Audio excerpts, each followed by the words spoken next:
नमस्कार। बिहार तक में आपका स्वागत है और मैं हूं सुजीत। आजकल चर्चा आम है कि चिराग पासवान क्या करेंगे।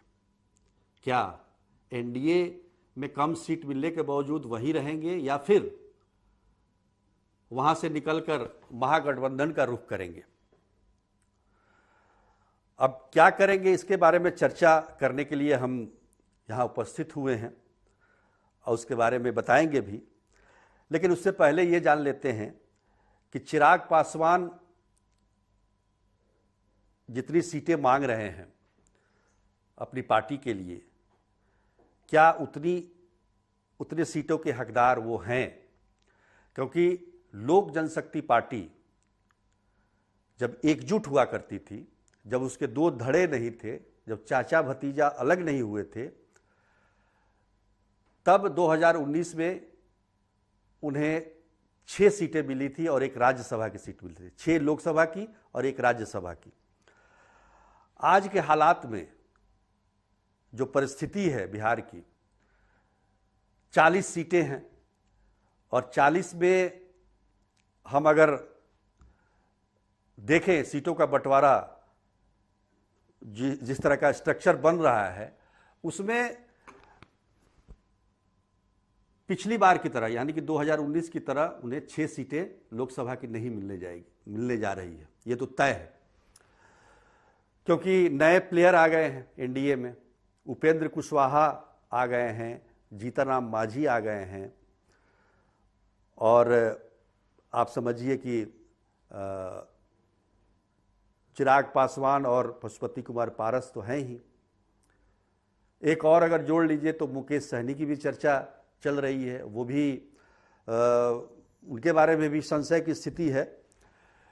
लेकिन जो स्थिति परिस्थिति बता रही है, उसके अनुसार अगर देखा जाए तो अभी की परिस्थिति में जो सीटें सामने आ रही हैं, उसके अनुसार बीजेपी 17 सीटों पर जीती हुई है, तो 17 सीटों पर लड़ेगी।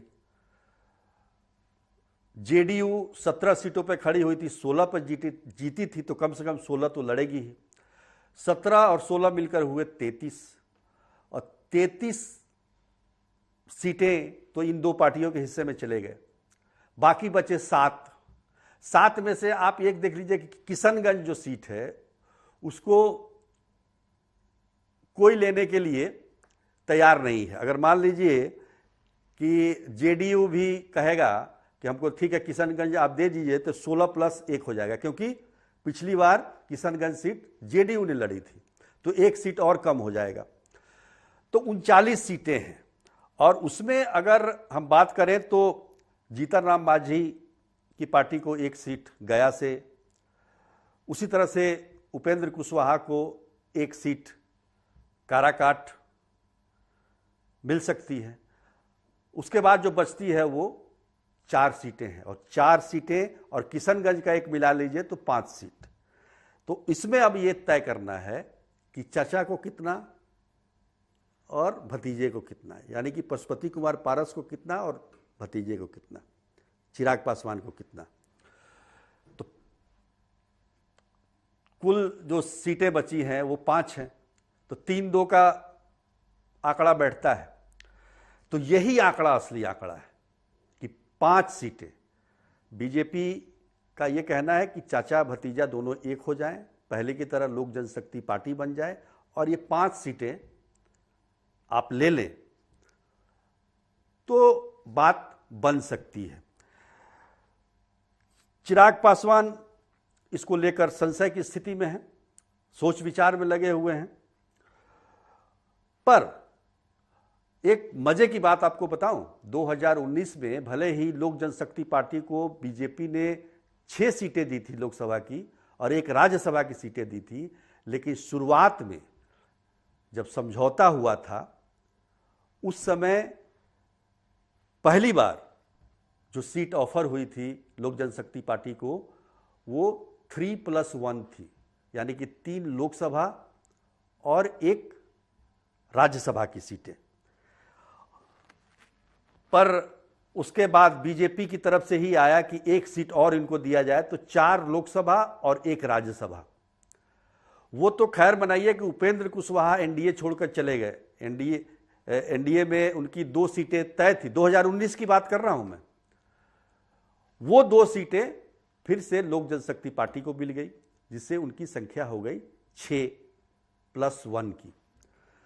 एक जो थी वो राज्यसभा की सीट, जिस पर स्वर्गीय रामविलास पासवान राज्यसभा गए थे।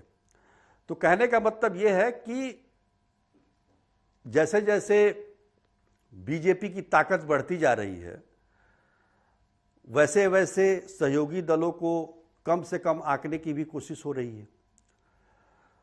पर एक बात तो तय है कि भले ही महागठबंधन की तरफ से यह टकटकी लगाया जा रहा है कि चिराग पासवान एनडीए से नाराज होकर उनके पास आ सकते हैं, लेकिन इसकी संभावना मुझे 0 लग रही है। देखिए, अगर 5 सीट ही है, 5 सीट बचे हैं, उसमें अगर 3 मिल जाता है चिराग पासवान को या 2 मिल जाता है पशुपति कुमार पारस को, तो ये भी मतलब बुरा डील नहीं है, क्योंकि पशुपति कुमार पारस जो हैं कभी भी नहीं चाहेंगे कि वो चिराग पासवान के साथ मिलकर फिर से पुरानी पार्टी खड़ी करें, क्योंकि उनको अपनी पार्टी चलानी है, उनको अपना देखना है। उनके भी बच्चे हैं, उस कैसे पार्टी को लेकर आगे बढ़ेंगे। नहीं तो अगर एक साथ दोनों हो जाएं फिर से, तो झंझट बरकरार रहेगा। तो एक होने की संभावना तो काफ़ी कम दिखाई दे रही है मुझे। और पशुपति कुमार पारस को बैकअप मिल रहा है नीतीश कुमार से। नीतीश कुमार चाहते हैं कि पशुपति कुमार पारस रहें गठबंधन में।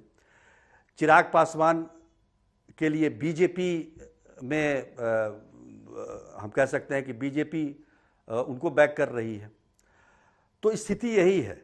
आज इस पर चर्चा होने वाली है दिल्ली में, और निश्चित तौर पर चर्चा तो खैर होगी, लेकिन नतीजा कब तक आएगा ये अगले 1-2 दिन में पता चल जाएगा। तो एक बात तो साफ है कि पहले से कम सीटों पर चिराग पासवान और उनके जो चचा हैं पशुपति कुमार पारस को मानना पड़ेगा। और अभी की परिस्थिति के अनुसार, जो स्थिति अभी दिखाई दे रही है, आज की स्थिति दिखाई दे रही है, उसके अनुसार मैं ये कह सकता हूं कि चिराग पासवान के महागठबंधन में जाने की संभावना बिल्कुल शून्य है, 0 है। आज के लिए इतना ही। तब तक के लिए नमस्कार।